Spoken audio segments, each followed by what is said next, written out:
Yeah. Boom, boom, boom. Yeah. Mm, mm, mm.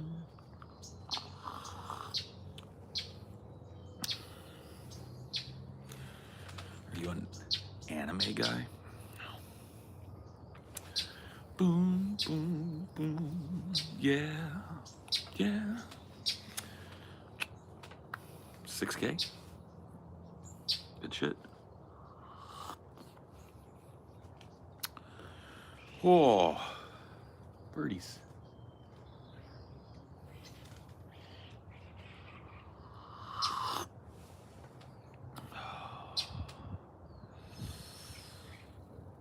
Oh, this fucking coffee is the best right now, dude. It's so cold. My hands are cold.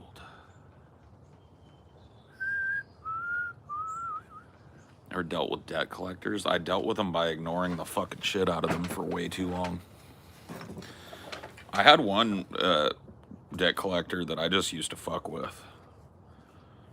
It was really the only time I've ever been pursued by debt collection and stuff. I was in my early 20s.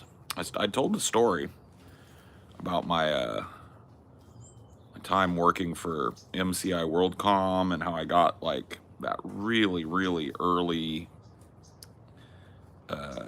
Motorola brick cell phone as a benefit from working there, and then MCI WorldCom went belly up in the .com crash, and I had, I was let go along with everybody else that worked with the company.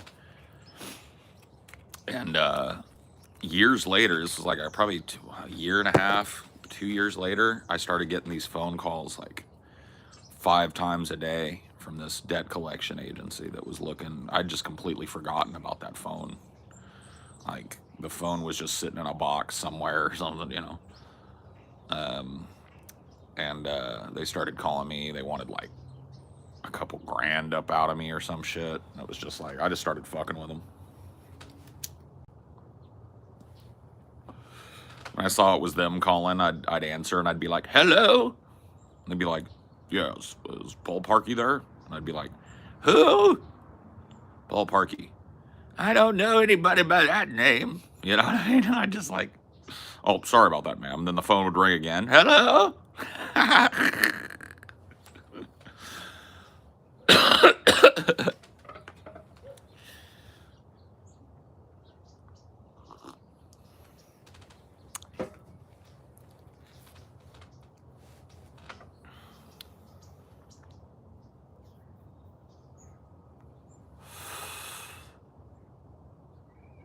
Hello. Good evening. How might I help you this evening? Paul Parkey. Well, my name is Chesterford Bennington. Chesterford Bennington. I don't know any Paul Parkey.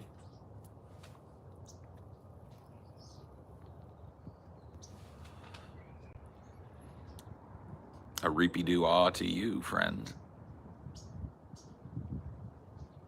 A reapy-doo-ah. Never got a court date. 9 times out of 10, when you owe like a pretty minuscule amount of money, they're never going to take you to court. It costs them more to take you to court and collect the money than it does for them to just pay somebody to call you and harass you 10 times a day. Collections are a joke.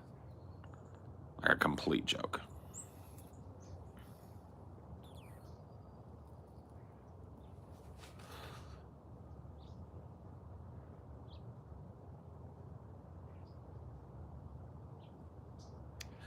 Dude, I swear to God, I think these, I'm from Nigeria, how are you? I am from India, how are you? I really honestly hope that I'm right, that these things are just bots. Because it, like, when I first started doing these out here, I was like, wow, you know, people from all over the place. But now it's just like clockwork, bro. Every time I go live, it's like, I am from India. Hello, brother. Weird flower emoji. I am from India. Where are you from? And it's like,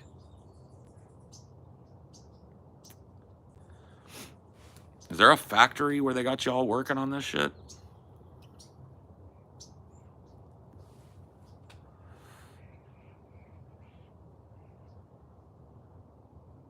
Your hate is on another level. What? I'm from the Galapagos Islands. How are you? I'm actually a tortoise. I know it doesn't look that way, but I'm actually a fucking tortoise.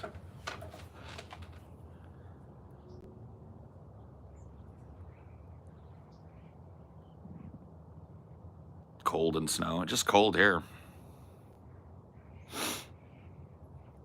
Itchy beard? Nah. No itchy beard. Use beard oil, though, you know, to keep it from getting itchy. Itchiness is just dryness. So if your beard is dry up under there, dry on top, you're going to get itchy. Got to keep it moist. Don't even put the T on it. You got to keep it moist. Moist.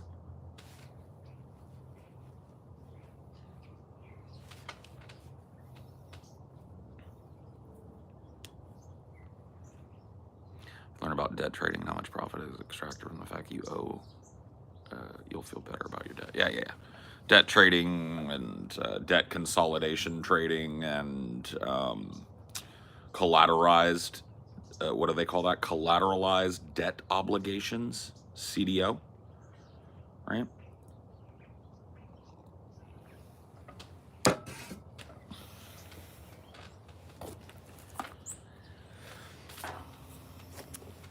I wouldn't vote for neither one of these candidates. I wouldn't vote for neither one of these here candidates. You and about like fucking 60% of the country, bud. Congrats.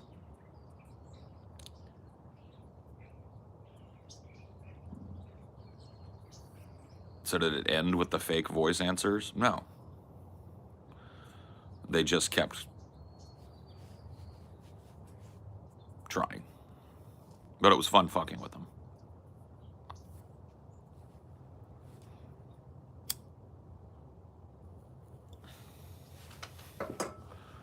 Her Jamaican accent was my favorite Harris accent. Wagwan! Rum dan smara! Gada boom shakalakara! Tero rada dum bum bum run dan smara! Haile Selassie!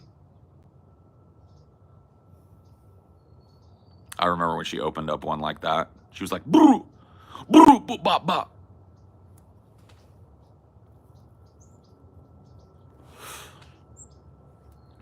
Calling Rastafari, sons and daughters of His Majesty. Broo, broo, broo, wagwan.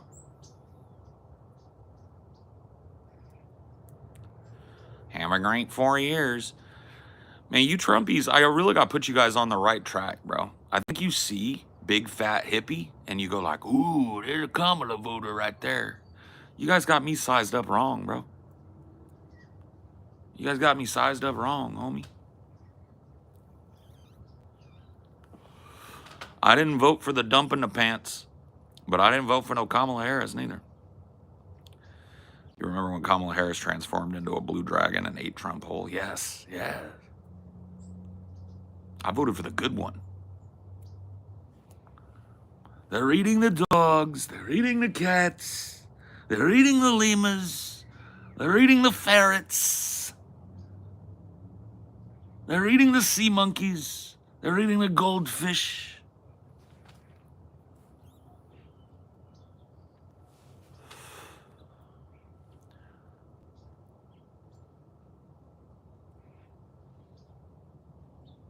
They're eating the guinea pigs. They're eating it all.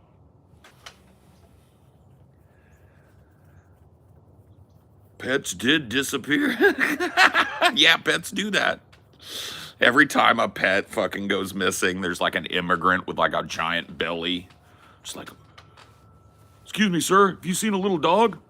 No, sorry, no hablo inglés. People are wild, dude.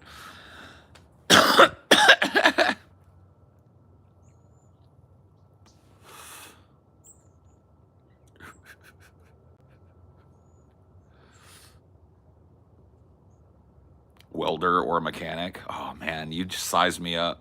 Neither, actually. I can't build shit, and I couldn't lay down a bead if you fucking like had a gun to my head.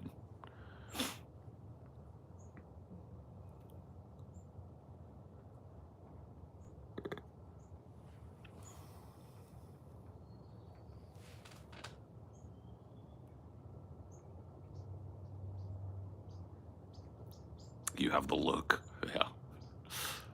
No such luck. I'm one generation away from that. My father was a mechanic and a welder and just like great with his hands, right? I'm all up here, you know? I'm all up here. I'm like everything I got is up here. What? Calling Rastafari, sons and daughters of his majesty.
Sons and daughters of his majesty.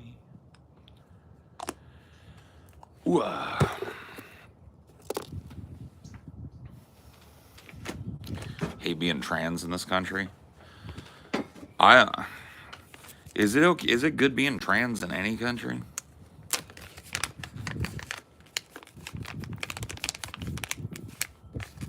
Seems like y'all kind of get the short end of the stick wherever the fuck you're at.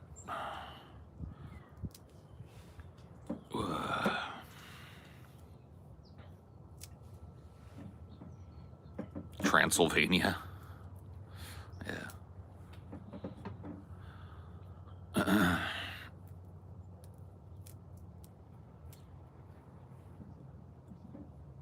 People don't respect me because I'm trans. Well, I mean, some people, right? Here, your transness does not reflect on your validity. And I think it's probably that way in a lot of spaces, right? Nordic countries. Yeah, I don't know.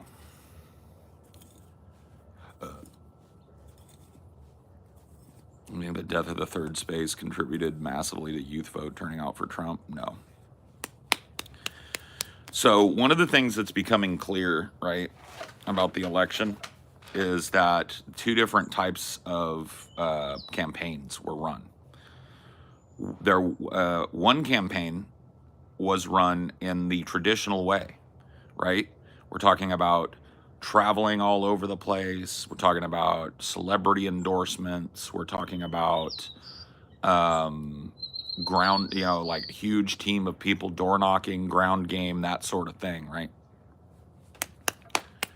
And the other campaign was a social media viral kind of moment campaign where most of the campaign money was spent doing online outreach, right?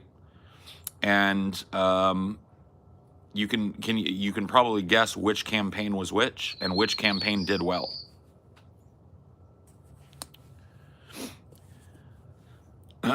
Get Boru out of here. He came in my backyard and told me I'm incapable of understanding something, so get him the fuck up out of my face, please. Thank you. You're not invited into my backyard to talk stupid, fucking crazy shit that your ass would never even squeak out in a whisper behind my back if I was near you. You feel me? Like, if it is something that you would whisper to a friend about me, hoping to God I didn't hear if you saw me in public, you're not allowed to come up in my fucking chat and say it. Keep the whispers whispery. Keep it below your breath, because I'll clip you.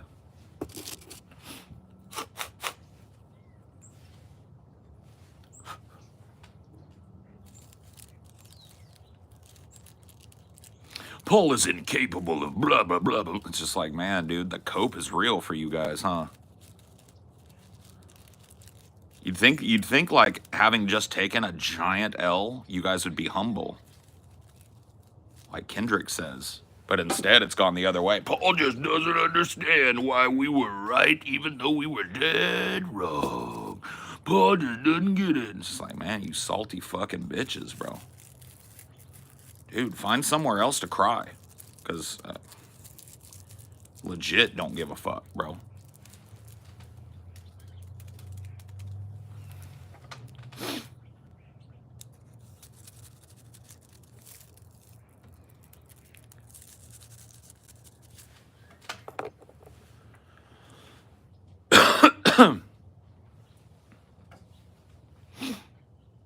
Damn, clip who? Anybody whose mouth is coming out sideways. It's a concept that I have to explain to people because most people don't treat their live stream the way I treat mine. I have a very like kind of strict interpretation of how the live stream dynamic works, right? And it's pretty simple as well. It's based on a pretty understandable principle, I think, which is you guys are online. You guys are on the internet right now. You are wherever the fuck you are. I am in my backyard, in my home right now, okay? So guess what? You're gonna remember that if you're sitting in my fucking backyard and enjoying my hospitality. And if you ever forget it and start talking out the side of your mouth at me, I'm gonna slap you up, grab you by the scruff of your neck, and show you the curb. Feel me? Just like I would if your dumb ass waddled back here and started talking shit. I'll slap you up. And that's 100% all you have to know to not get banned out of my chat. That's all you have to know. Your mouth will be respectful and quiet, like as if I was standing right in your face. I want you to imagine all 6'2" of me standing right in your face every time you speak to me. And if you start feeling like it's something that you would want to whisper to a friend, keep it to yourself.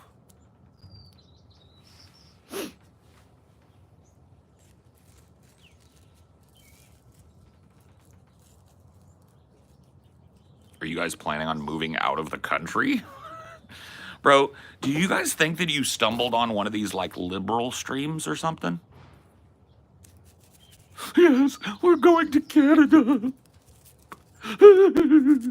I'm moving to Canada.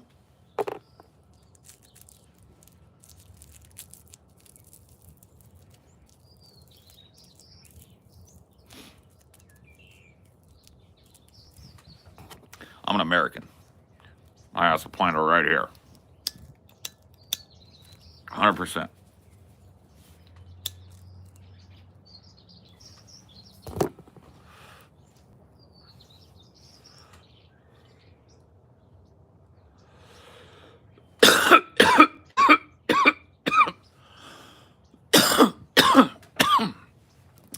Lord, have mercy.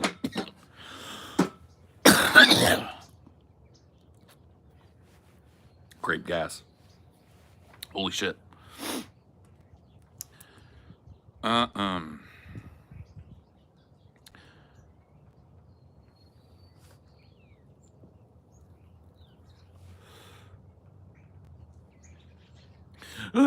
moving to Canada. How did this happen? How did she lose? Dude, you want to know what my favorite cope is so far?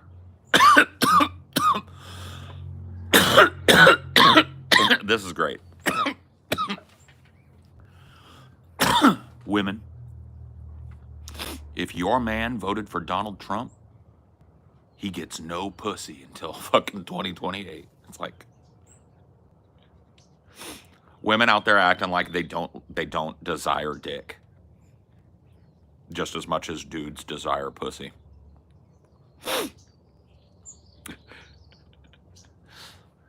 Oh yeah?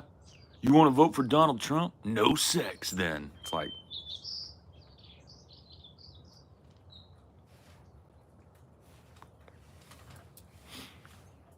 all right.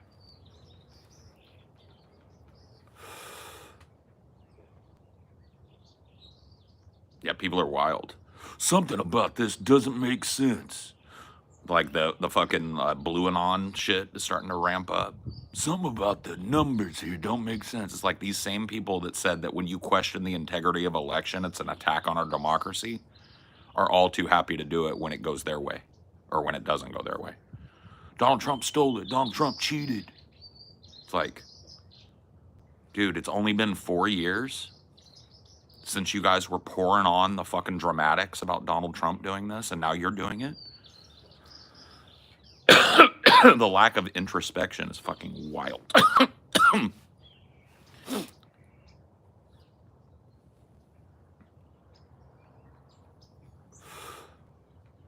People generally date people that they share politics. No, actually not true. As you might imagine, politics are incredibly stratified in this country, and the chances of you meeting somebody who exactly shares your politics are pretty low. Like if you're putting that in front of it, you're, not dating about 50% of the people that come across your shit.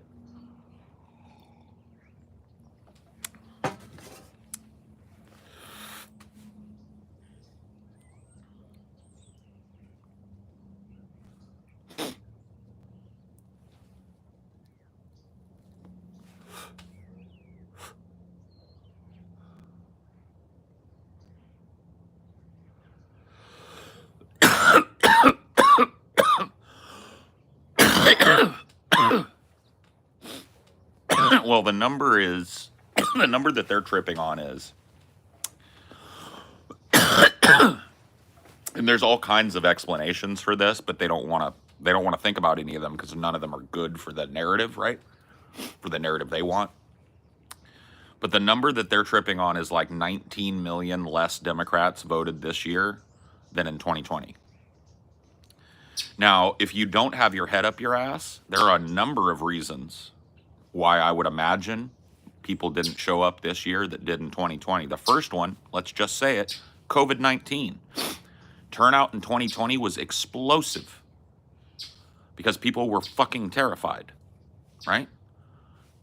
COVID's gone now. Now it's just another cold that everybody gets, right? So she didn't have that. Got a really unpopular double front war going on, right? These are all the questions. These are all answers to the question of why did 20 million fewer Democrats show out for Kamala than showed out for Joe Biden? Here's the answer. People don't like war. People don't like snuggling up to billionaires.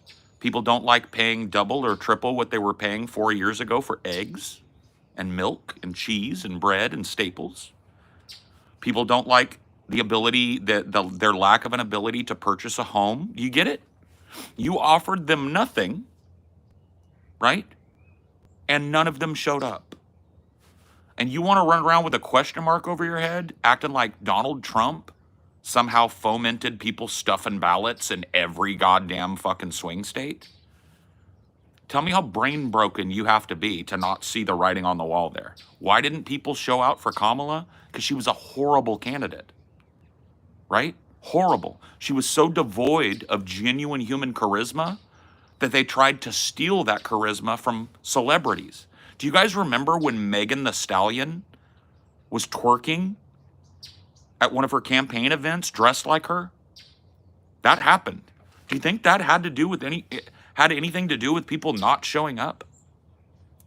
Do you think maybe courting Glorilla wasn't a good use of a couple $1 million? Do you think maybe Kamala could have spent that money elsewhere other than on Glorilla? Or Megan Thee Stallion? Huh? See, none of these people, it's like, how did this happen? It must be cheating. No. COVID, war, poverty, inflation, a horrible, detached, crazy campaign. Cardi B, Megan Thee Stallion, Glorilla running around, twerking. Is that how you think you get black people? By having a big ass twerk in your face? Is that how we're pandering to black folks these days? What the fuck is a Glorilla? Why don't you go Google it?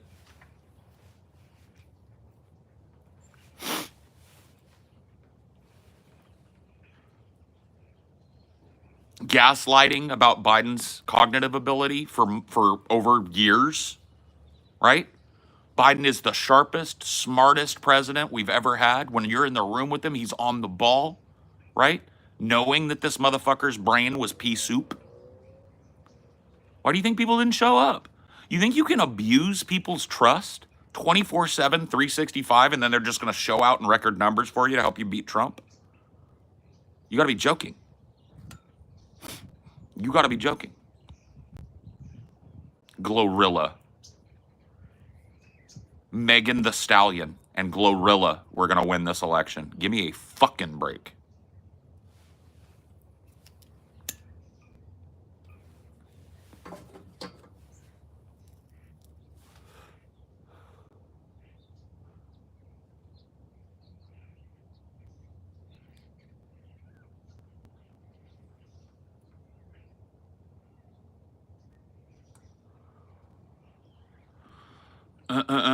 That's a big, giant, zero punctuation run-on sentence, my friend. We don't read those here.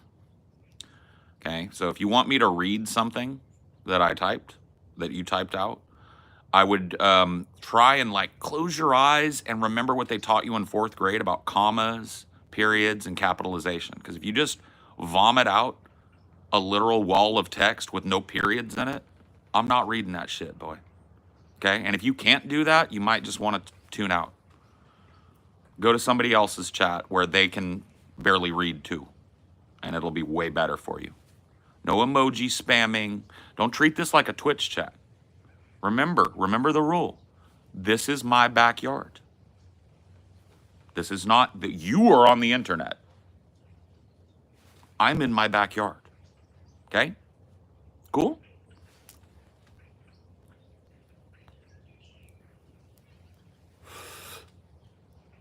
Glorilla.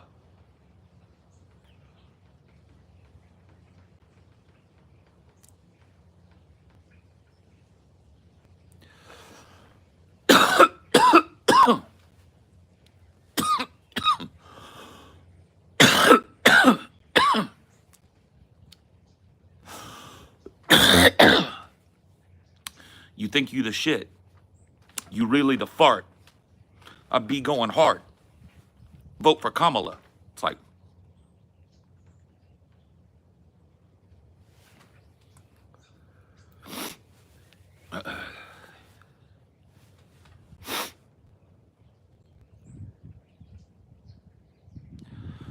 wow, so you can't read it like an adult. Instead, give me hate on the way I text.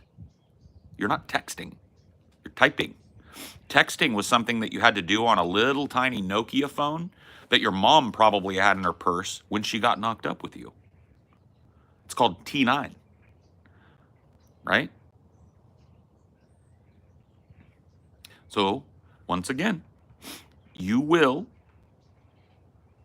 use punctuation. You will pretend that you went to fucking 4th grade, even if you didn't. Or I'm going to have your ass escorted up out of here. Cool? 75 IQ required to type in my chat. You got to at least be Forrest Gump levels. We know Forrest Gump's IQ from the movie. Alabama public schools require a minimum IQ of 80 to attend school, Mrs. Gump. Forrest is right about here.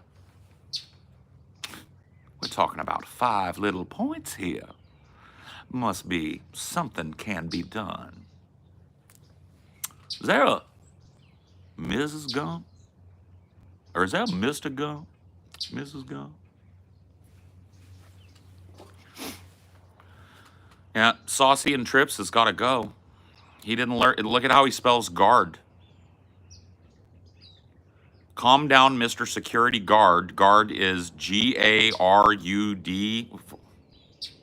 Bruh. Somebody got failed right up out of school. Your mama really does care about your schooling, son.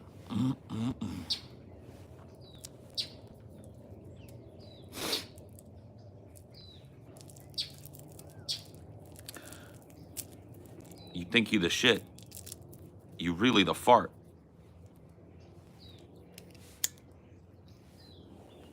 Or it could just be a typo. That is true. It would be weird though. What if they invent someday this thing that's called autocorrect, where everything on the internet makes up for the fact that you probably fucking didn't go to 4th grade or didn't pass it by automatically putting, it's almost like you have to go out of your way to have one of those now. Huh? Isn't that weird? Isn't it weird how every single thing that would allow you to type in here has this crazy autocorrect shit on it? It's almost like you got to go all the way out of your way to sound retarded. Yeah. Proofread a 3-word sentence to make sure you didn't spell guard, garud. You know what I mean? Before you hit post, make sure you're not retard level, you know? Isn't it crazy?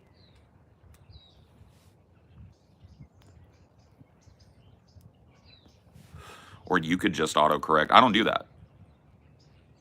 I don't do that. I'm not a copy editor for your fucking failed education. Yeah, I'm not a style editor for your education. You know what a style editor is? A person that does exactly what you talked about. Goes through somebody else's woe-begotten text and adds periods, semicolons, commas, fixes typos, changes garbles. Yeah, I'm not your style editor, homie. So I guess what? My backyard, my rules, right, Jack? You want to speak to me back here? You come back here sounding like a goddamn caveman. I'm going to grab you by your little ear, and I'm going to lead you to the fucking porch. And I'm going to give you a shoe in the ass to send you about your business. You don't like how it's run? Take your bitch ass out of here. But I don't want to hear a single solitary complaint out of you again. The next complaint that comes up out of you is going to end up with me grabbing you by your little ear and kicking your ass to the motherfucking curb. And that's the only warning that you get. Feel me? Remember, you're on the internet. I'm in my backyard.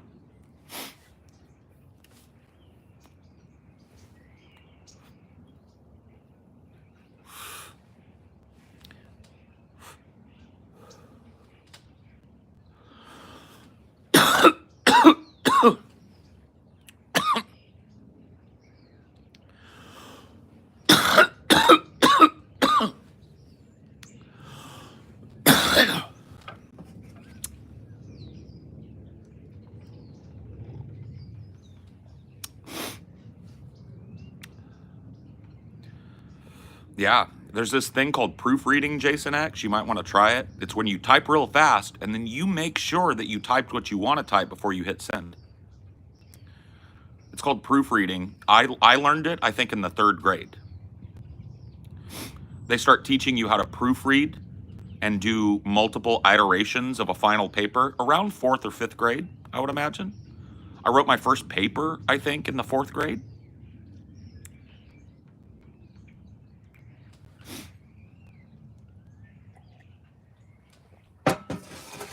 Jack, the fact that you sitting out here in the circle out here after getting talked down to the way you didn't have that church mouse instinct lets me know that you're a disrespectful motherfucker.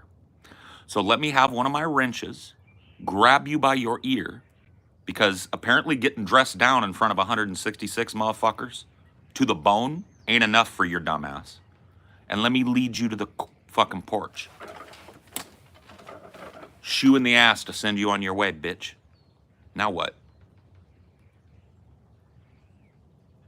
People think I'm playing with this shit. Think you're gonna be cute with me? I'm way cuter. Think you're gonna get brolic with me? I'm way more brolic.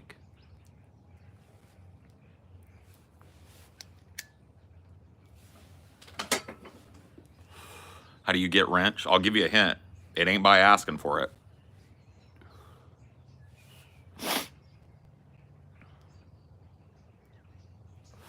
Hopefully that wasn't his kink, even if it was. That's how you get dealt with. Thought he was gonna come up in my backyard at 9 in the morning and be irascible with me. Who are these motherfuckers?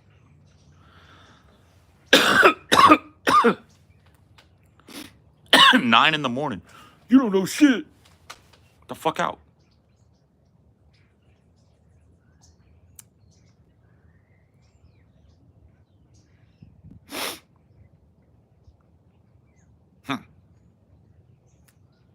Must be easier ways to achieve a dopamine hit than that. Yeah, like jerk off. At least you got a little something to show for it at the end. Huh? Right or wrong?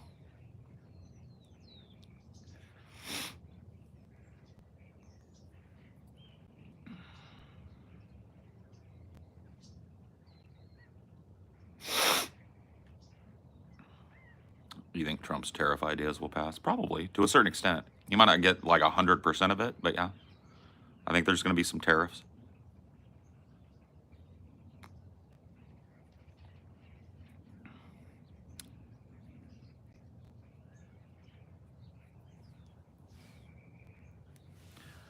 Let the eagle soar.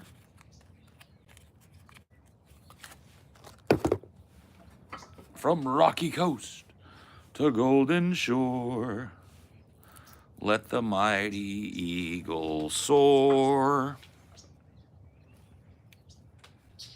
Let the eagle.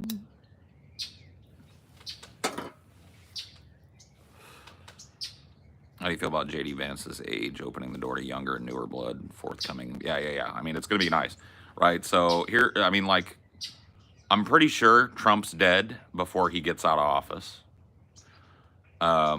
Despite the fact that he won, Trump has lost 2 or 3 steps since 2016. He's an old man. He's 80 now. So Trump likely dead before he leaves office, meaning that we elected not Donald Trump for president, but J.D. Vance ultimately.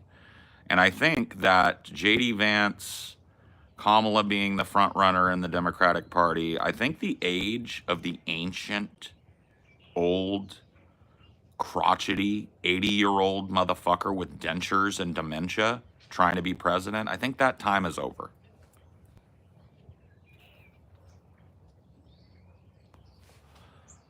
I think that time is over. I think it's time again for some young blood, some younger blood. So you want to talk about Democratic frontrunners for 2028, right? Probably Gavin Newsom. Probably Josh Shapiro. Is that his name? Shapiro from Pennsylvania? Yep. Those are your frontrunners. There you go. Crystal ball.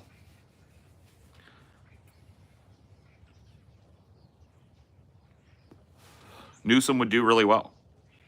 Newsom is like a really, really polished politician. He's going to do well in debate. He's going to do well at deflecting the kind of right-wing criticism that comes with him being the governor of California. He's smart. He's attractive. He's going to do well. He's going to be a good candidate. AOC is never, ever, ever going to be a candidate.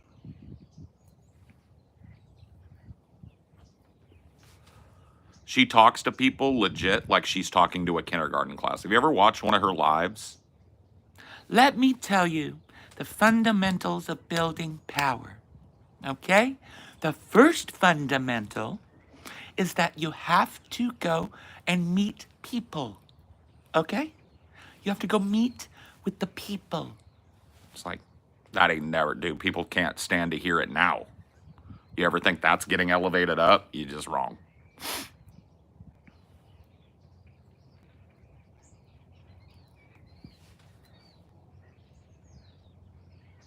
God, she's so based. Yeah, she's real based. It was super based how she said that her AOC super PAC was not ever going to fund any corporate Democrats at all. No Democrat that took corporate money would ever go through it. Do you know that $1 from that has never gone to a non-corporate Democrat? Remember when everybody else was like starving and having to move to a cheaper place and stuff around COVID, and she showed up at that ball wearing that fucking $1 million Balenciaga dress with "Eat the Rich" on the back of it? You remember that? That was so base, bro.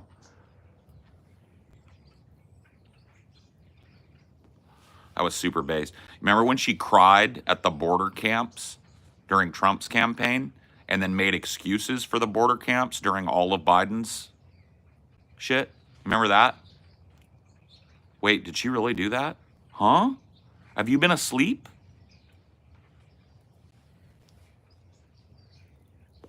You don't remember her clutching the fence at the border camp and weeping, let the little babies out, and then making excuses for it all 4 years of the Biden presidency?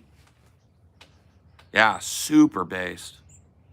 She's super based. What a great fucking expenditure of our time as leftists. She's wonderful.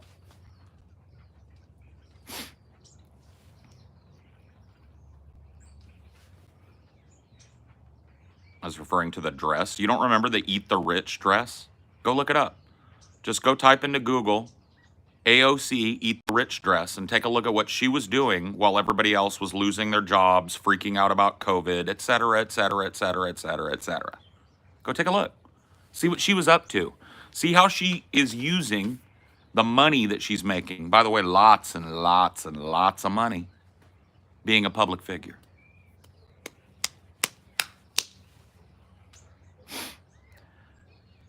You know, like 3 days before Biden dropped out because he was mentally incompetent, she gaslit the whole country and said, Biden is sharp, he is the candidate, and you need to get over it. Literally just like that. I'm not even hyperbolizing. You need to get over yourself. Biden is smart, and he is the candidate. Okay? 3 days later, I'm old and I can't do it. It's like gaslighting, DNC shilling, money hungry, power obsessed Nancy Pelosi clone. Honkers. Hear them?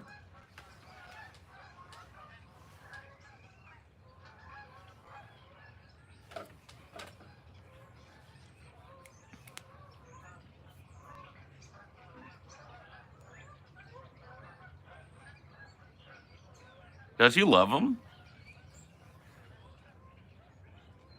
Ah, the Tao.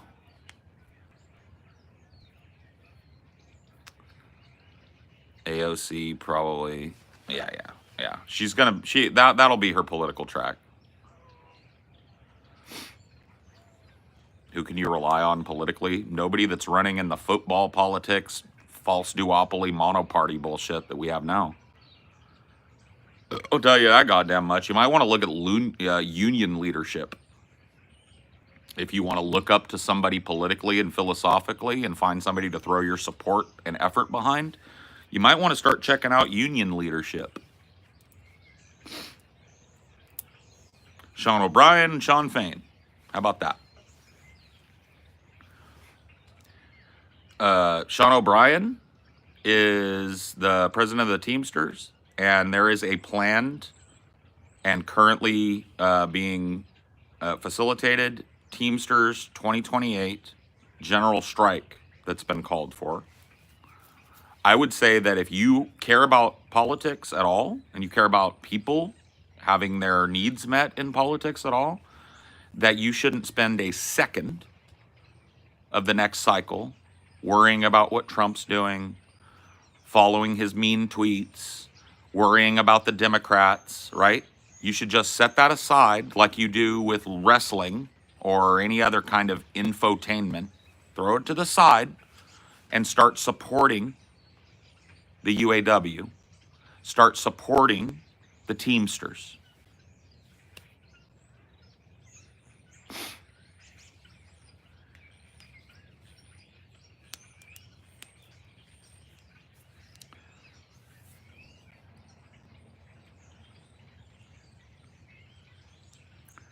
Da da da da da. It's time to turn on the monkey button. Da da da da da da da da da da.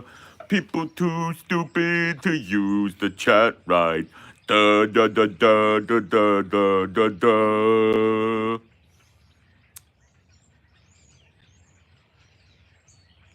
So sad, dude. I always feel like a fucking parent of a bunch of toddlers when all right, that's it. I'm taking the video game. I'm unplugging the video game.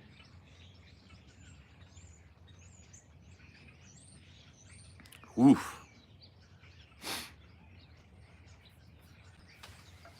Grown ass people that gotta be fucking disciplined like toddlers. No shit. We're talking about people in their 20s, bro. 20s, 30s. That as soon as they get a little bit of anonymity in the internet, they have to be disciplined like toddlers. Dad has to take the phone away. Dad has to take the cord for the gaming system away and hide it. Right? Dad has to enforce lights out. You know what I mean? Grown-ass people. Soon as they get outside of where somebody can hear and give them any kind of repercussions for their mouth, they have to be disciplined like they're little toddlers, bro. Unreal. I gotta turn on the goddamn monkey button. I gotta turn on the ape button.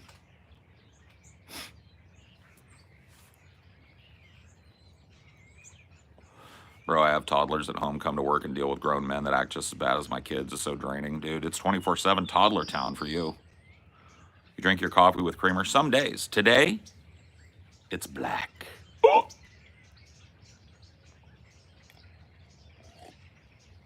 And it's fucking lukewarm, too, because it's been sitting out here.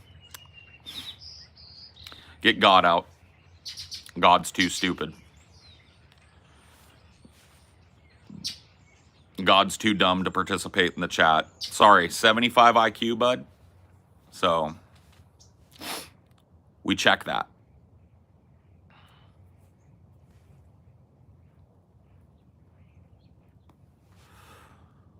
It's an acquired taste. You gotta like bitter things if you like coffee, right? If you like black coffee. Cold brewing the coffee does reduce the bitterness. I do like a cold brewed coffee. I'm a big coffee fan. But, my history is in coffee, so I kind of got hooked on it during a certain period of my life.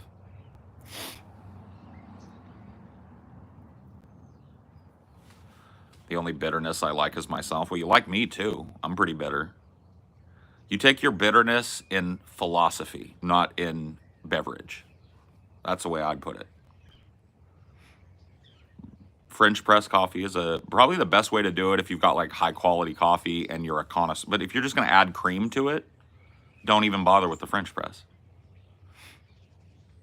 If you do the French press for just convenience, that's fine. I'm just saying, if you're going to be dumping cream in your coffee, a French press is a pointless thing for you to get.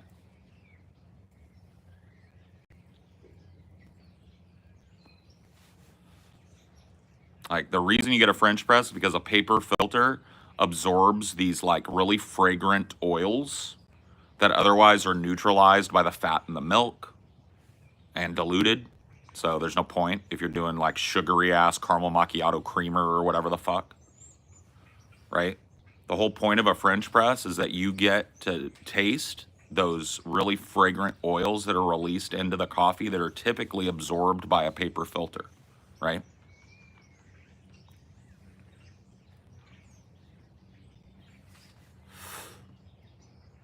Sorry, I'm a coffee autist. Don't mind me. Drink your coffee however you fucking want, okay? I tend to get real fucking authoritarian when it comes to coffee, but I know way too fucking much about coffee. Oh, dude, I was talking about this the other day, Pranav. I've had this jacket. How long do you think I've had this jacket? Just for the record, it is a 100% wool navy pea coat.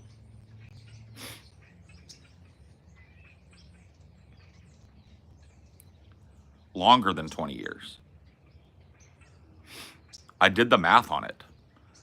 I have had this coat for 25 years, a quarter century. I've had this coat. 100% wool. And the only problems that it has is that, like, you know, like the pocket liners inside of the pockets, those blew out a long time ago. So like I need to take it in, get it like dry cleaned and tailored, right? Just have them fix the pocket liner and fix the lining of the jacket a little bit. There are places inside of it that are starting to kind of like come apart. But it's still got all its buttons, you know?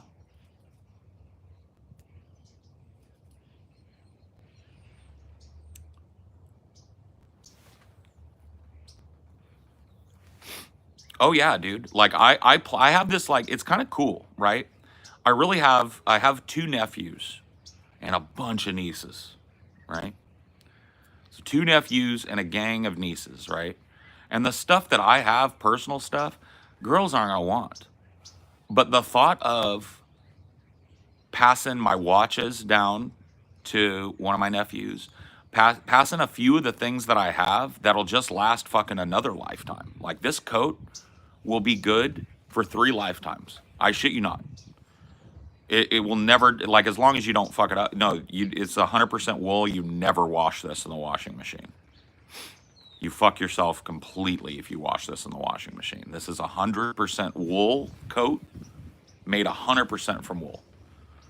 So that doesn't go in the washing machine. Dry clean only.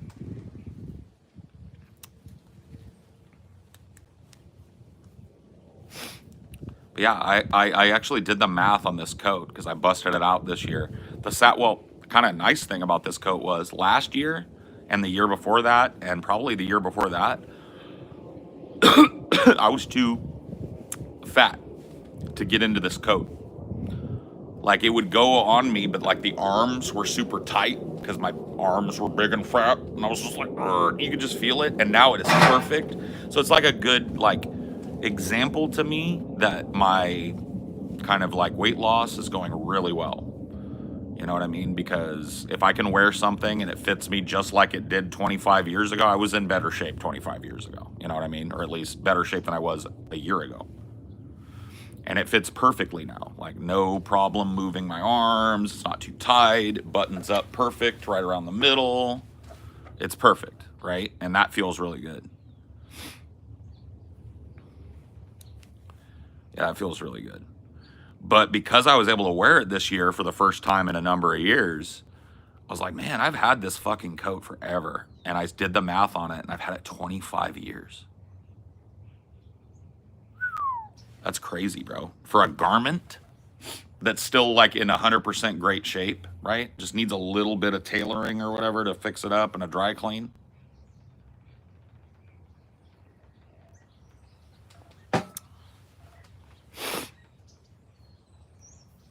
Also seemed that old clothes had more quality than, well, I don't know if it's like a really great designer or whatever, but this is like this is a designer jacket, a designer, I think it's Kenneth Cole or whatever. I like, once again, I don't know if that's like high level or whatever, but it's like I paid a good amount of money for this jacket, right? It was not like a cheaply made, because like you can feel, like if you guys were here, you can feel quality in a pea coat just by touching it, right? Touch the wool on it and see how thick the wool is. There's a lot of like pea coat designed coats that are garbage. You've had it my entire life, yeah. And another whole your lifetime and more, this coat will be great.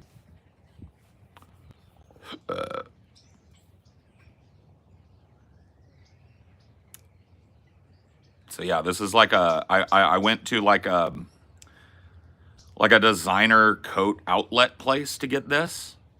And I looked all over the place, tried on a bunch of pea coats, and this one just fit me like a fucking dream.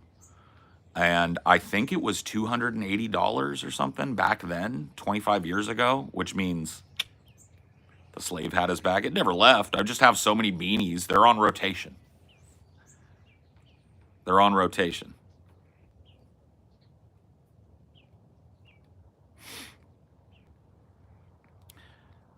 I mean, 280, $300 for a wool pea coat is not bad. That's about what you're going to probably pay today. Maybe a little more today, inflation wise. I don't know though.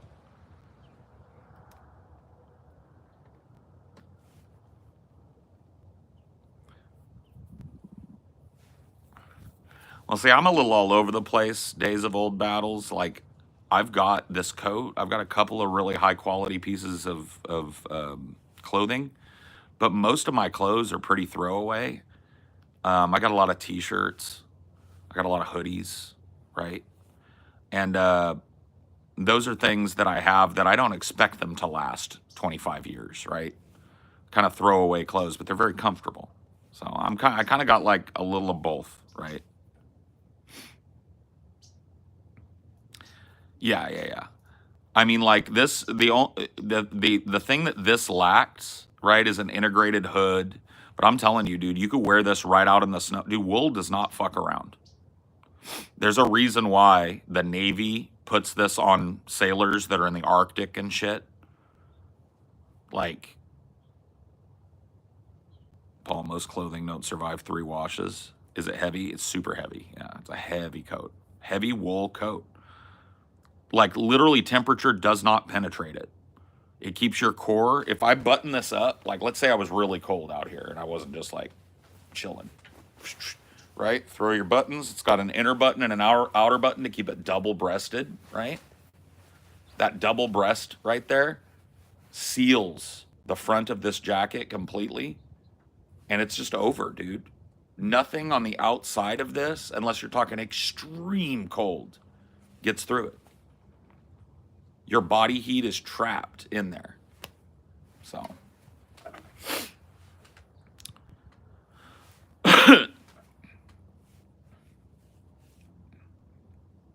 Looks really great on you too.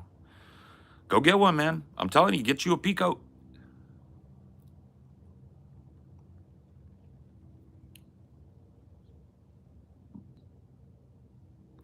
I used to do historical European martial arts. He used to have padding under my arms, 6 layers of wool. It was super warm when it was cold and super cool when hot. Well, wool is like magic, dude. It's breathable, but when it's layered properly and loomed, it becomes incredibly like watertight and temperature resistant. It's just fucking wonderful, bro. It's a great, like, textile or whatever you'd call it for making clothing. Paul, it's California weather, though, not soldiering an Alaskan tender. Well, yeah. No, I mean, like, if I was in a snowy place, right? Like, so let's say I was in Michigan or Wisconsin or something, right? And it was snowing. Like, I would definitely, from the waist down, be dressed differently. I would have gloves, right? I would have my hat pulled down good and tight on my head, but I'd be wearing this coat. That's the point. If it's just cold outside, yeah, I would you know, probably have some wool fucking or some long john underwear on and some thicker pants. I'm just wearing fucking sweatpants and some fucking slip-on shoes and shit. I'd put on my Docs, right? Or sorry, my Timberlands. I don't have Docs, I've got Timberlands. Put on my good ass boots. That's another piece of clothing that I have that will last literally 100 years. So I've got a pair of black leather Timberland boots that, as long as I don't like throw them into a wood chipper or something.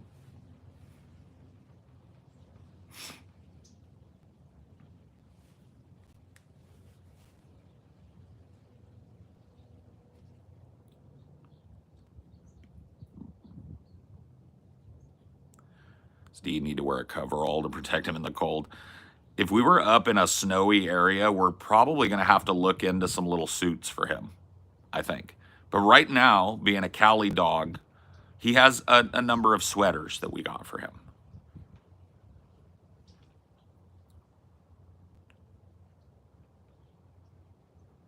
Yeah. Like if I was in New York, right, and I had to go out and about, I would be wearing this coat. Underneath it, I might have a long sweater underneath it, just a double layer. I'd have some gloves on my hands, maybe a scarf wrapped around me, good hat, good pants, wearing the fucking Timberlands.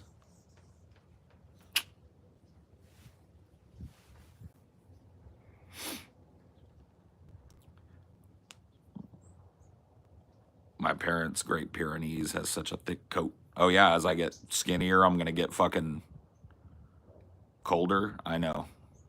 I think I'm experiencing that this winter. Black Tims and that coat are an elite combo, bro. Don't even start with me, bro. If I want to, bro, I'll dress up nice. Dress up just about as nice as a big fat stoner hippie could possibly do.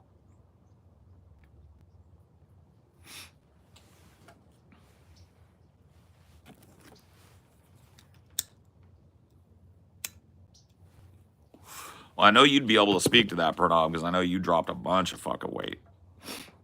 Your ass went from chonky to fit.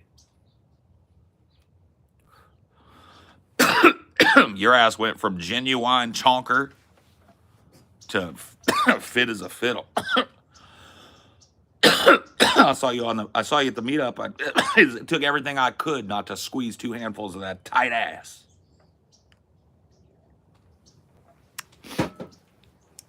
I'm just playing. Hi, Paul. How does the day treat you? Pretty good, man. Starting to warm up now that the sun's hitting kind of the backyard a little bit.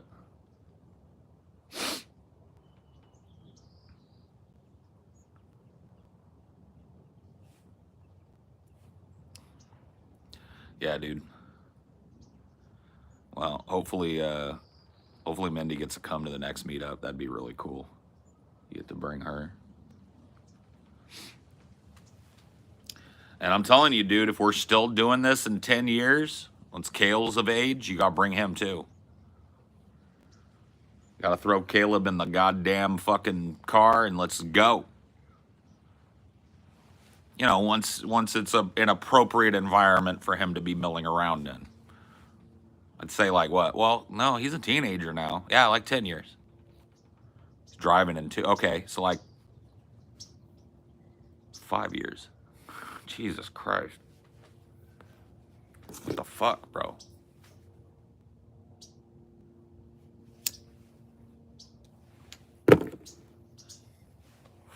Bro, you just made me feel ancient, bro.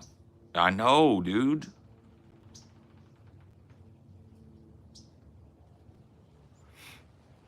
Congratulations on being right about the election. I don't need no congratulations. I wasn't in a competition. But yeah, I guess I was right. Cool. Looks like I was correct. Maybe people should have listened to me. I don't know.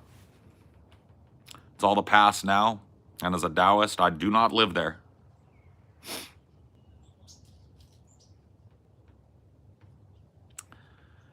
Paul, what do you think doing a talk show and filter out trolls require a $20 donation or a deposit? I don't know. That would definitely keep people from being retarded. Like, if you're a retard, we're keeping this $20. If you're not, you get your $20 refunded as soon as you leave. That would be one way to make sure that, like, people probably weren't going to mess around.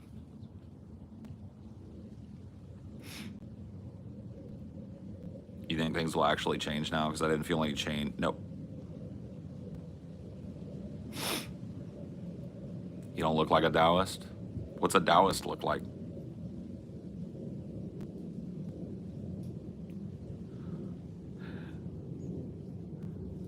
What's a Daoist look like? Like a bald Asian monk or something with an orange robe on doing this? Like sitting in the lotus position and doing this and nodding at you serenely? Is that...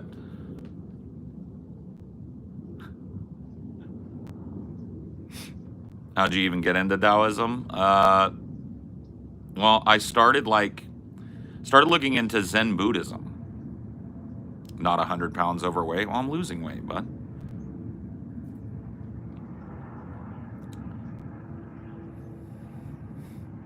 It's like, man, the gatekeeping is real. No matter what you say about yourself, somebody will be there to gatekeep it.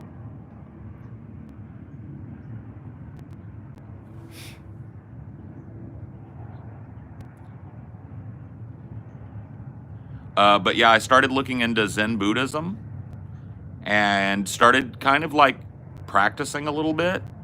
And as I read more and learned more about Theravada Buddhism and the history of Buddhism, I ran into the Tao Te Ching. I read the Tao Te Ching. It resonated with me, and I read it again.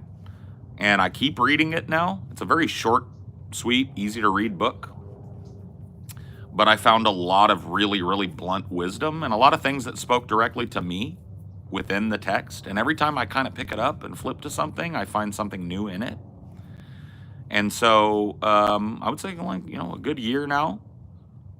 I've been practicing as a Daoist. And I think it's done nothing but wonders for, like, my mentality, right? My ability to, like, process my work and set it aside. It hasn't, I'm not like this perfect, center of the circle Daoist master or anything, but I'm learning as I go. I feel very warm and welcomed by the Tao as I step closer to it. You seem less angry for sure. Yeah. I mean, that's just one of the things, right? My relationship with food is entirely different now than it was 2 years ago, right? And I'm not just putting all of that on Buddhism and Daoism, but it has caused me to think differently about stuff, right? So one of the tenets is to not live in the past. How's that affected your mentality? It's not really a tenet. I mean, Lao Tzu never said do not live in the past. Lao Tzu said remain at the center of the circle, right? But yeah, that's a huge effect on my mentality, right? I definitely have a propensity to be a person that ruminates a lot mentally on the past and kind of lives there, right? I do not live there anymore. Yes, live in the moment. Forgo desire, right? Because it is desire that causes you to look back wistfully at your past, and desire that causes you to plan furtively for your future, right?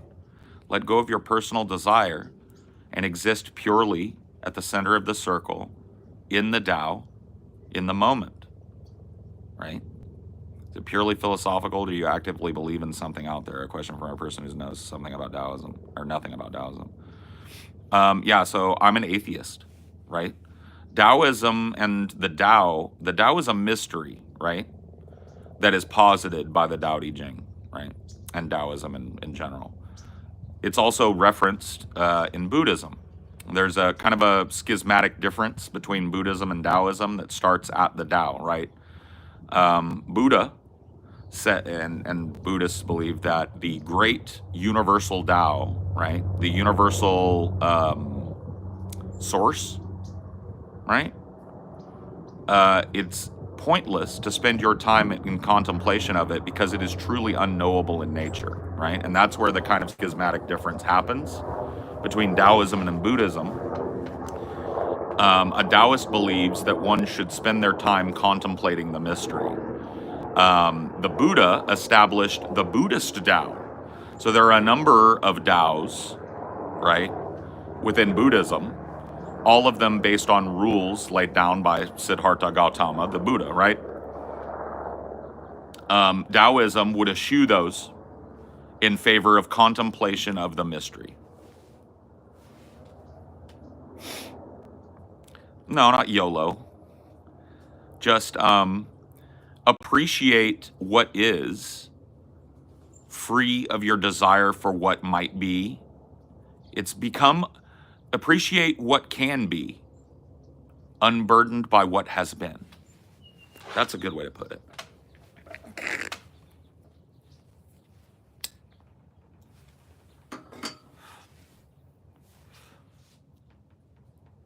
Chili, no cheese. It really is, yeah. Spend your time in contemplation of the chili. Did it have cheese? Did he want the cheese? Right? Was chili no cheese a simple observational statement, or was it a critique? Right? It's a mystery. Were there beans, or was it a meat-only chili, right? The answer is whatever you contemplate. Was it an 8-bean chili, or was there a single type of bean? Was it just black bean chili? Was it just, brown bean chili? Was it a mixed bean chili with chickpeas and all these other kidney beans and stuff, right? Well, you see, Brianna, isn't that the beautiful part of the mystery? Because to you, absolutely a critique. To another keenologist, absolutely a throwaway observation.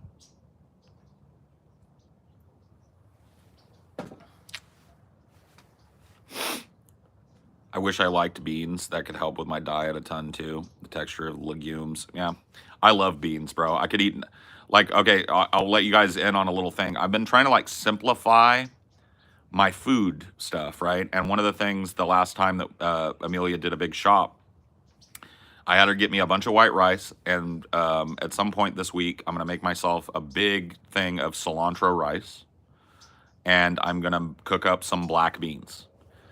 And whenever I'm feeling that feeling of oh, I don't know what I want to eat, I know I should eat something, and I'm just fucking just can't decide on anything, and it puts me off of the idea of eating, because I've been struggling with that lately. What do I want to eat? Nothing. But I should eat. I haven't eaten in a long time. But what do I want to eat? Nothing. So when I feel like that, I'm just going to go get a scoop of that rice, a scoop of those beans, put it in the fucking microwave and heat it up, and I'm going to eat it. I'm going to simplify my input.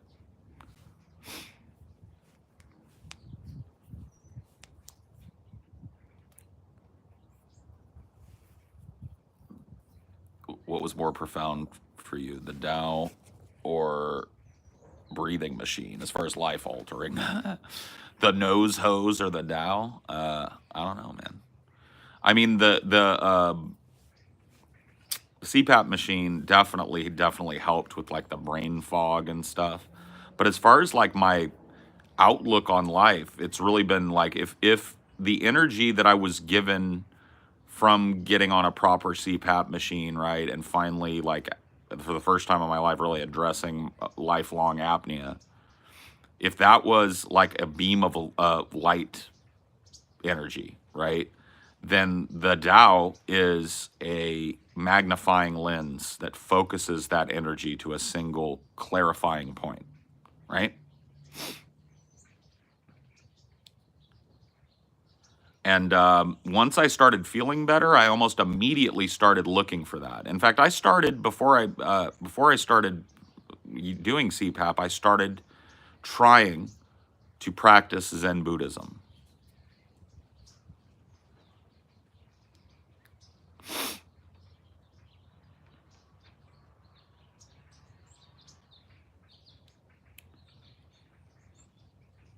Paul, I heard CPAP machines, there are so many fees and grift attached. Well, I'm lucky enough to be able to afford to have medical insurance, and so they cover a lot of the fees and grift. But the truth of the matter is that now you can get a CPAP machine and everything you need to set yourself, and it's totally legal for you to own, by the way, for like $700.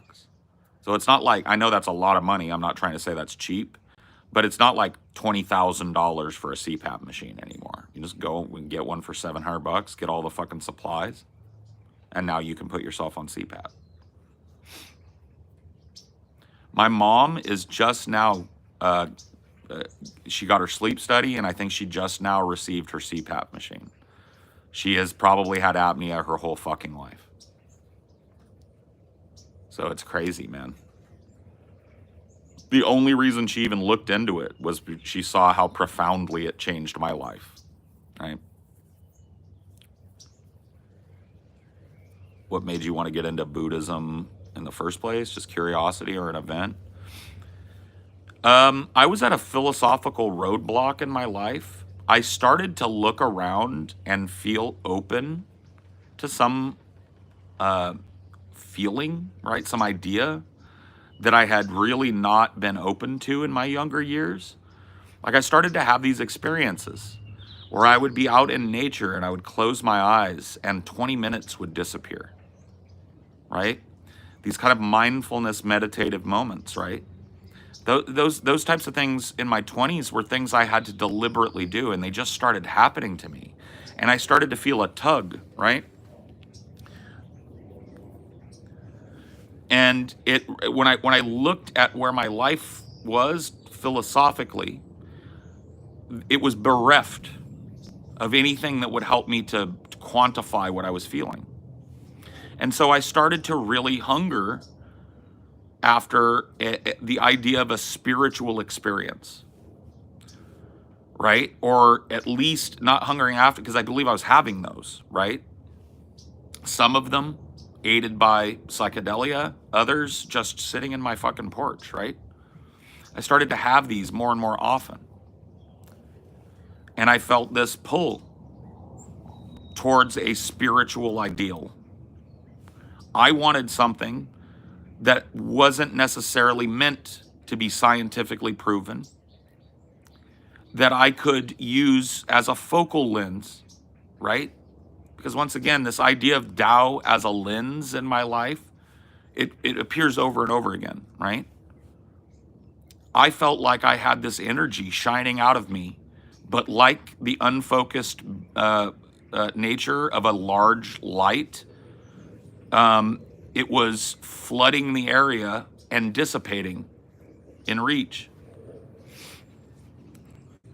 And I feel like when I started to look into Buddhism, and then as a result, Daoism, and I started to practice it privately, and then practice it publicly,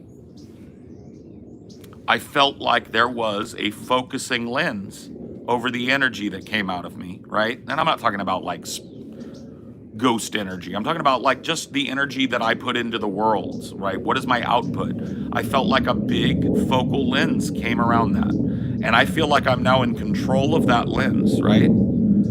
Through the Tao, I can focus my personal energy on different things, right?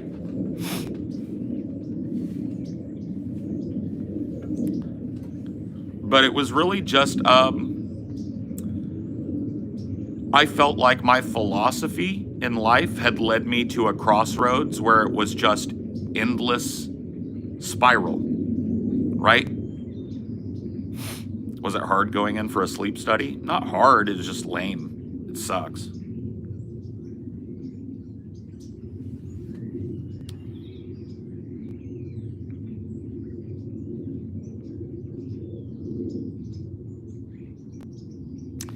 I know Alan Watts. I've listened to quite a few of his lectures. I'm not a huge follower of his, not because I don't like, but I've listened to quite a few of his lectures. I understand his positions. I think he and I would agree on quite a few things. Psychedelics led me to the Tao, yeah. I think that happens with a lot of people. I'm gonna go get some more coffee. I'll be right back.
Whew.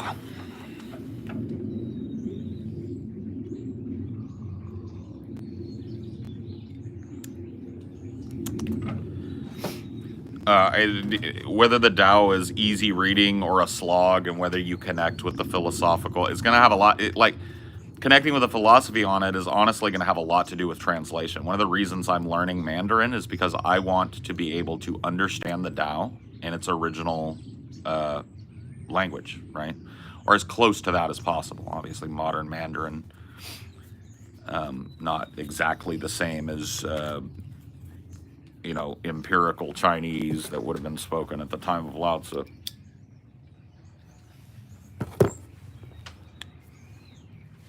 Yeah, the Dao Di Jing. Yeah. Sorry, the pronunciation is very weird. Sometimes you will see it spelled Daoejing, but that's just the really super hyperphonetic pronunciation of it. It's just like, you see Tao as a Western English speaker, and you you have one pronunciation for that. You have another if you're Chinese. It's Dao, D. And Qing is not Qing, it's Jing.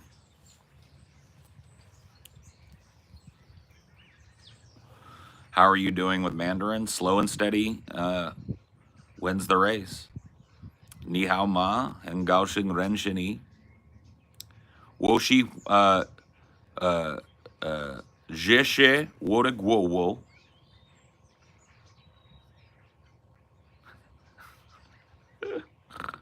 You gotten into any of the Indian Buddhist texts? Nope.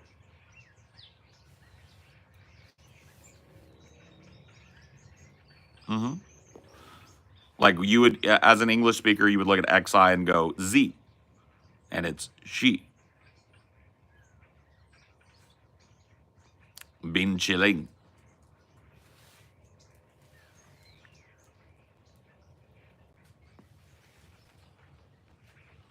Wo ai ni. Wo ye ai ni. It's so cute. Some of the little phrases are cute. Wo ai ni. Wo ye ai ni.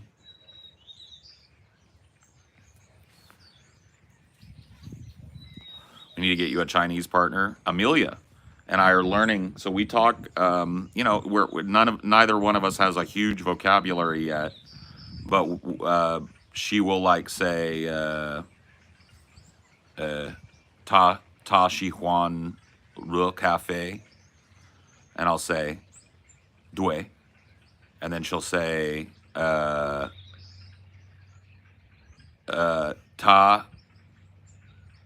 jia ta shi huan jia niunai, and I'll say bu, and she'll go to get it, and I'll say xie xie, and she'll say what's you're welcome again, bukuchi.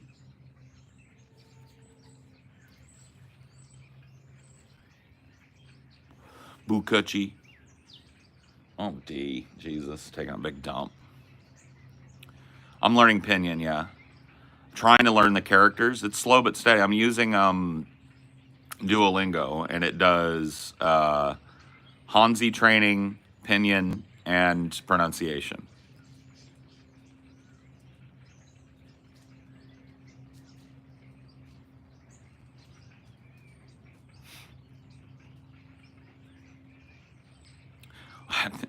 Dude, I love this shirt so much. It goes through the wash. It went through the wash, and I just threw it on this morning. I was like, oh yeah, that shirt. And I think I wore it yesterday or the day before. Just like it gets a lot of rotation. It's showing its age, but you gotta love it. I have an idea. Take a GoPro or China and go to Chinatown and practice your Chinese. Maybe, yeah.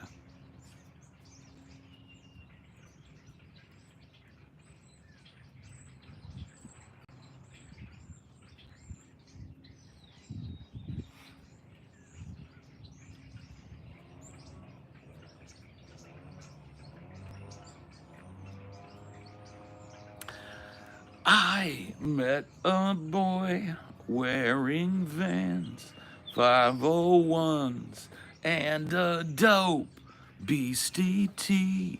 Nipple rings, new tattoos that claim that hey was OGT back in '92 from the first EP. And in between sips of Coke, he told me that he thought we were selling. I love that song so much, dude. I don't think I can speak well enough to collab with Zhao Man.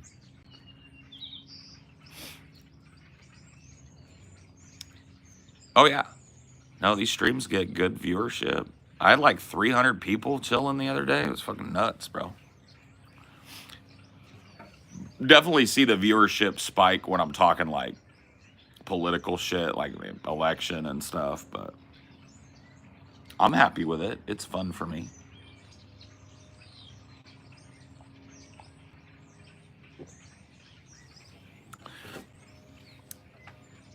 I just turned monetization on, so the little bit of extra dough from that. I mean, you don't say no to that. But you know, for the longest time, I didn't have monetization on this channel, and I treat it like I don't now. I try to just enjoy it to the maximum. And I wish that fucking goddamn leaf blower would die. I really have to get over that. Or get away from it, I think is the answer. Leaf blower, lawnmower shit.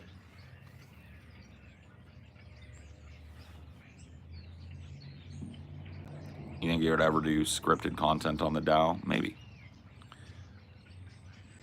At first, you objected to the idea of monetization, said it was just for fun. What changed? Money? I mean, like, honestly, like, my money really hasn't changed in years. I just started looking towards, like, all right, what are our plans? Amelia and I want to buy a house in the next 5 years, right? We want to move somewhere. All of that takes money. And so if I can sock away a little extra money doing something that I enjoy, that I was going to be doing anyway, why not, right? Typically, when I think about money, I can't think of much that I want. But now, because, you know, I have life plans that I'm moving towards, gotta up the guap a little bit.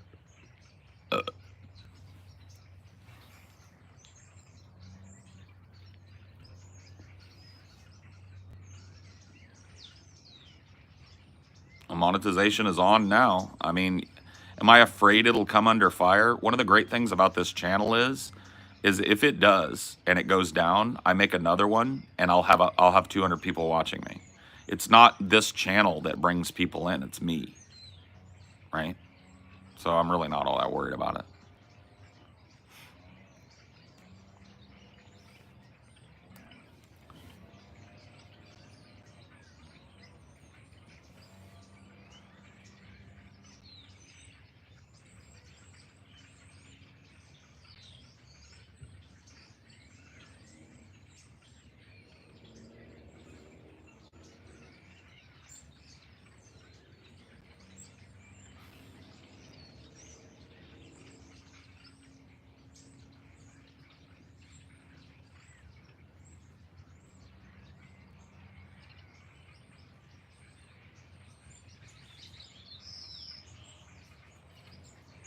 Politics.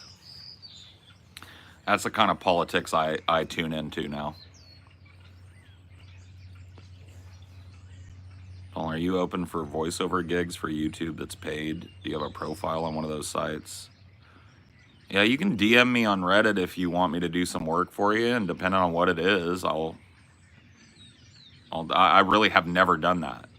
I really don't look for side gigs or voice work or any of that, but if you've got an interesting project, I'm open to the idea. Yeah, you can DM me on Reddit, Twitter, @PaulsEgo, Discord, @PaulsEgo. You know, It's an interesting project and the money's right. Yeah. Can't take Kyle as serious as political commentator anymore. This DNC glazing is ridiculous. Well, I mean, watch his latest couple of videos, man. The guy has basically done exactly what you would want him to do in that situation, right? He has moderated his position. He's talked about how fucking utterly wrong he was and why he was misled and all of this shit. So at the very least, he's not doubling, tripling, quadrupling down. He's not on Twitter talking about stop the steal. Long live the poltergeist indeed. Thanks for the euros, friend. Or pounds? No, those are euros.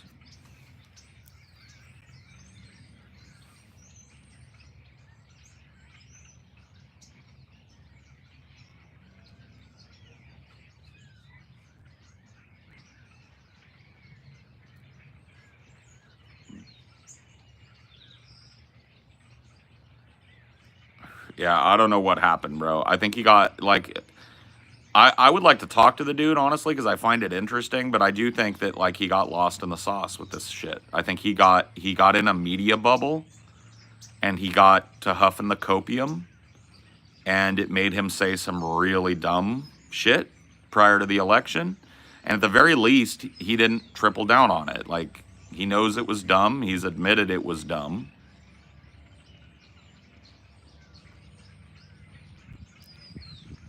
So, like, what are you going to do? What more do you want from the guy? I can understand you not watching him, you know? That's something, that's a cross he'll have to bear. Being that wrong is going to make a bunch of people just go like, well, fuck this guy. That's part of the problem of putting yourself forward as an oracle, right? I saw this video that was wild the other day, dude. I don't know if I'll be able to find it again. It was this chick. Very alt looking, right? Kind of like short cropped, shaved head, tattoos on her hands. And she was doing this video prior to the election. So, and she's like a TikToker, right? And she does astrology, right? And she was like, she got a following over there, a big following. And so right before the election, she does this video where she's like, I read the stars. And Kamala's energy looks great for the next 8 years. Trump's not so much. So it looks like we've got a Kamala win, right? She's wrong. She makes this second video and she looks haunted. And she's like, listen, all of you people right now who are in my comments talking about how now you don't believe in astrology, look, I got it wrong. And I made a life for myself doing astrology and reading the stars for people and being right. But that being said, who gives a fuck about astrology right now, guys? Who gives a fuck?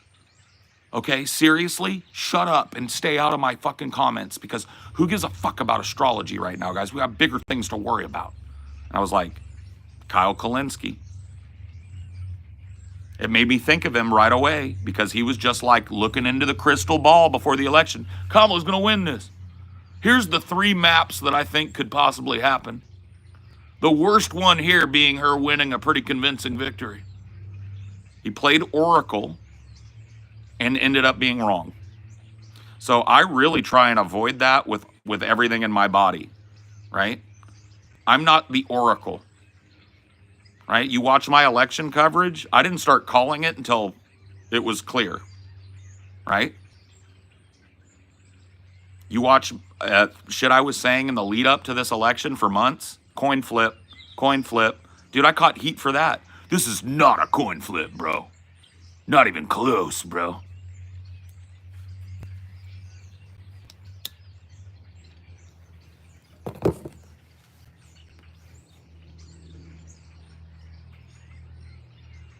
Yeah, Crystal had a little to do with him being lost in the sauce. Well, she's part of his media bubble, right?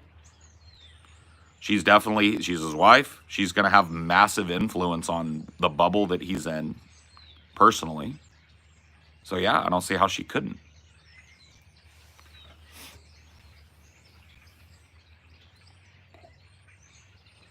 No, he didn't just say, moon presence, let's get real here. He didn't just say, you guys, I think Kamala Harris is going to win this. He said, guys, it's over. It's Jover. This poll, she's going to win Iowa. Here's the 3 fucking maps that I think are going to happen. All of them absurd, by the way. Absurdly wrong. So no, it wasn't him just going like, hey guys, I would like to make a quick off-cuff prediction. I think Kamala's got this. It was him fucking for days, bro. Days. Going, Kamala got this in a bag. Iowa poll comes out. She's winning Iowa. She's going to take Florida. She's going to take every swinger. No, he presented himself as the great oracle. And the great oracle was cast down, right?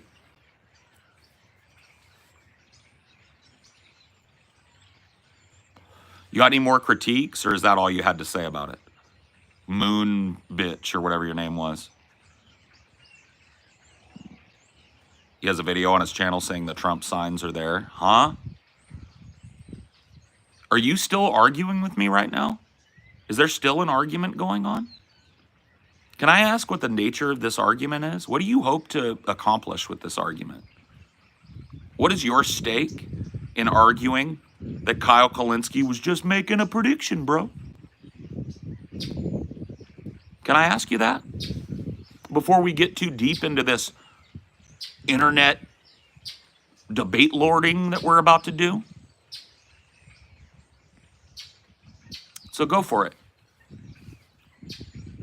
You're too emotional and petty. Cool. So I have an option. Would you like to join me here on the show today? And we'll talk about it?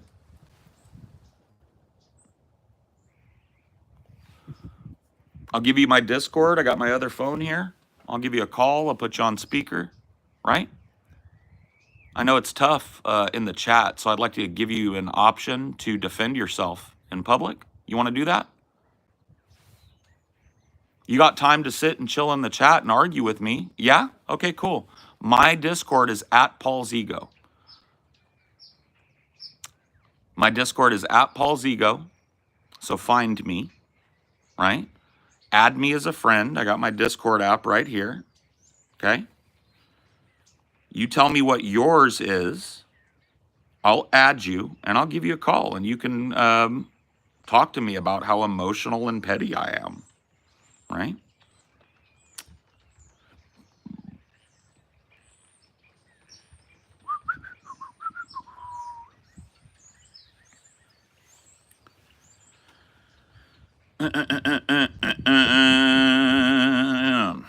Let's see, notifications. All right, 1 minute ago, Dot Drummer, is that you? Okay, I'll hit you up with a time. What do you mean a time? The time is now. Kind of busy right now? Not too busy to be talking shit in my chat. So you too busy to... So wait a minute. Yeah, let's do it. And now I can't do it. You pussy. Ban him.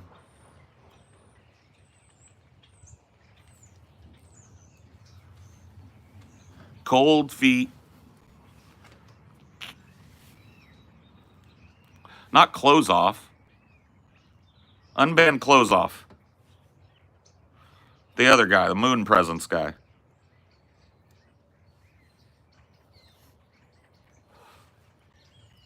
Wrong dude. No worries.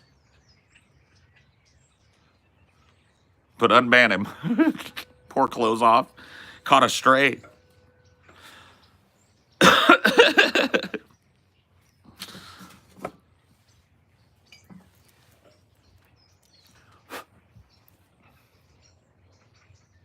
You know what? Fuck you, close off. You're banned too, bitch. Enemy fire. Enemy blanks. Enemy roses. Red colored tanks. And it's too late, baby. Baby, it's too late. Dude, if anybody knows who that is without having to look it up, you're based as fuck. Wow, wow, wow, wow, wow, wow, wow. Ooh, doo, doo, doo, doo, wow, wow, wow, wow, wow. Enemy fire. Enemy blanks. Enemy roses. Red colored tanks. Nobody knows. That is Ryan, not Brian, Ryan Adams. Fucking fantastic singer-songwriter that nobody ever fucking talks about anymore. Got a beautiful voice. One that I can imitate pretty well. You've probably heard one of his songs. Young boy done me bad, I went and did you wrong. Young boy done me bad and I went and did you wrong. And I got high.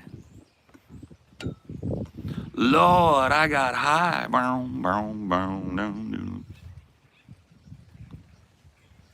I got a bone to pick with you, and I'm sure you know it's true. And then the hook. Oh, one day when you're looking back, you were young, and man, you were sad. When you're young, you get sad. When you're young, you get sad. Then you get high. That song made its rounds in some movies back in the like mid 2000s. Amen.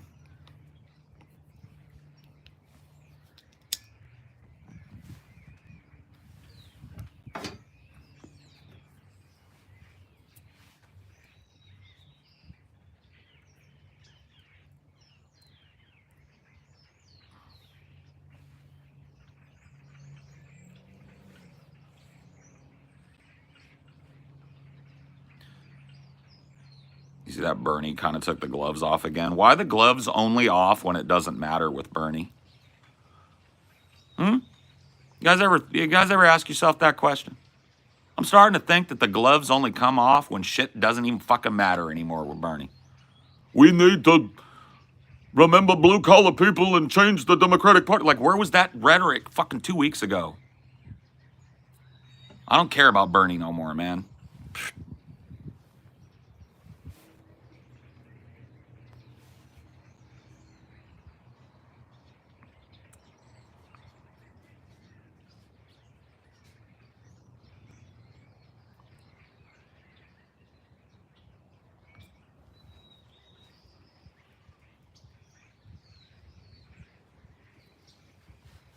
Yeah, may as well just fucking forget about Bernie, forget about FUBA politics, forget about the mono-party false duopoly. Start local organizing, start labor organizing, start supporting a general strike because it's clear we're going to have to take it. There you go. Politics 101 with Paul's ego. Don't get scooped up into the false fucking FUBA politics bullshit again this year. Get out there and do some community organizing. Get out there and do some labor organizing. Get out there and do it. Yeah, change your politics to politics.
What's that gray thing on his collar?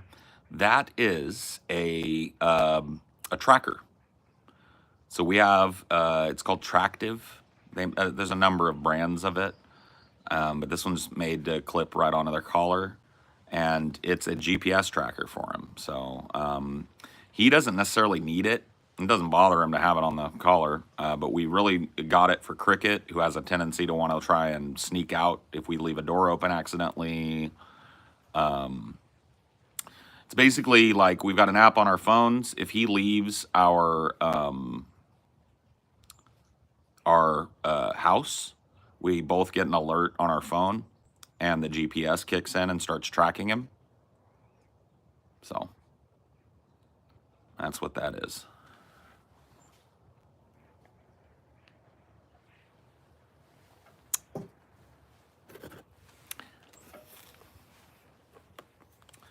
Feel like his barks are loud enough to track within several miles. They are. More of a dog or a cat guy? Yes, please. I don't buy the false dichotomy, dude.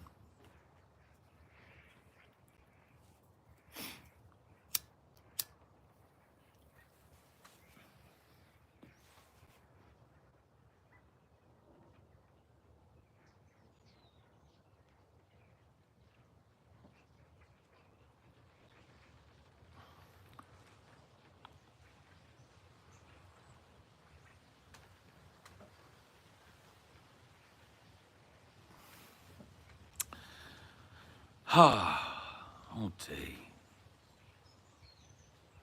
Dirty, dusty tea from the salty, salty sea. Hazy D, lazy D, sneezy D, wheezy D, cheesy D.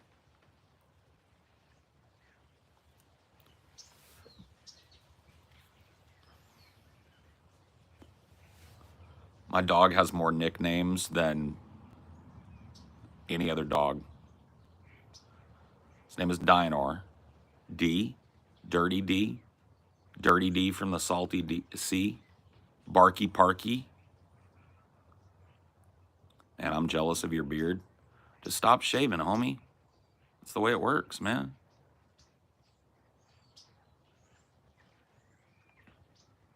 You ain't gotta be jealous. Don't hate, participate, you know? Unless you're an American Indian or like East Asian. In that case, rip. But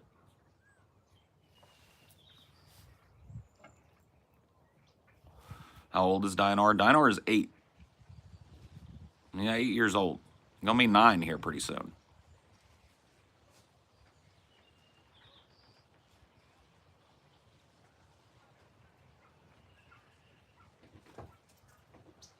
Uh-oh. Is that Mama? Yep, I can hear her moving around in there too. Can't grow facial hair for shit. The middle of my mustache is so bald that Hitler and I could kiss and our mustaches wouldn't touch. Bro, the visual on that though, dude.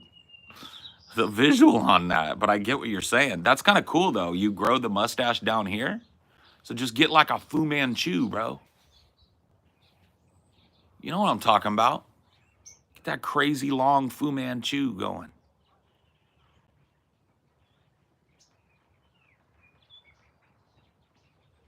Yeah, you and Hitler are like 2 Legos.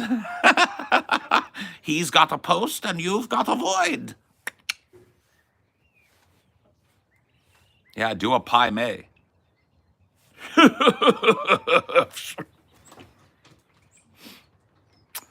Good morning, baby.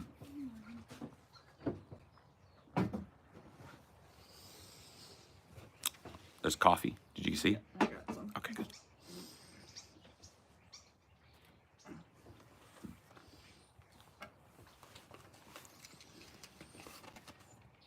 You ever use mustache wax to style your mustache? My mustache is very unruly. There's only so much wax can do unless I get that real stiff wax. It would look pretty cool if I spent a lot of time on it, like training it up into like the little curls, you know, like that. But I don't know. I like the natural look, right? I like to just let it go. Let it do what it do and let it be what it is.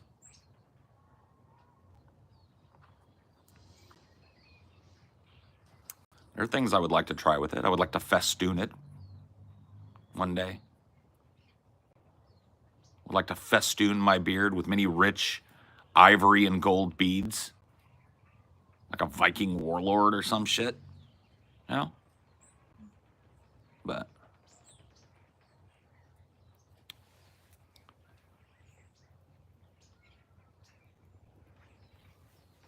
Yukon Cornelius. Oh yeah. Bumbles.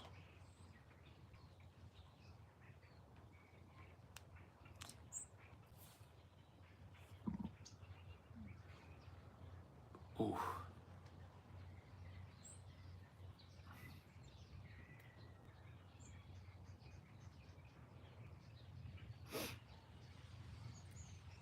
How's my Chinese going? Slow and steady. Creeping while I'm sleeping. Have you ever considered trying one of those 1800s, early 1900s facial style? The one that I'm not, that I really want to try is shaving just my chin, right? So all of this hair would go just from here down, right? And leave everything else exactly how it is. So I've got like the big ass Admiral's beard. I think that would look dope, but I just don't have the balls, man. My chin pubes. What would I stroke? I would have to stroke over here and shit. I feel like you would just pull them out because they're not as strong on your sideburns, I assume. Yeah. We'll just floof them. Well, I mean, just let them. They kind of want to do that anyway. I just let them go. Let it go. Let the mustache connect it and just have that. That would be gone, right? I think it's pretty good. Maybe I'll do that today. Get a haircut. Yeah.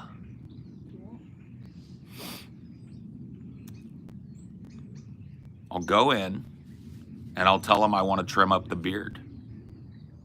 And I'll have them give me the Admiral along with my haircut. You're feeling it. What do you guys think? Do I get the Admiral? Or do I just keep it the way it is?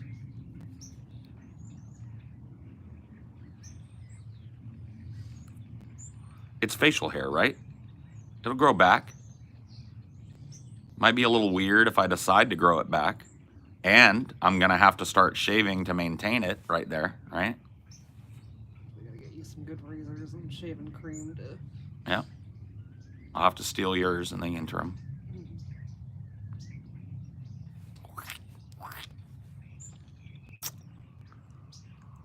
He who dares wins.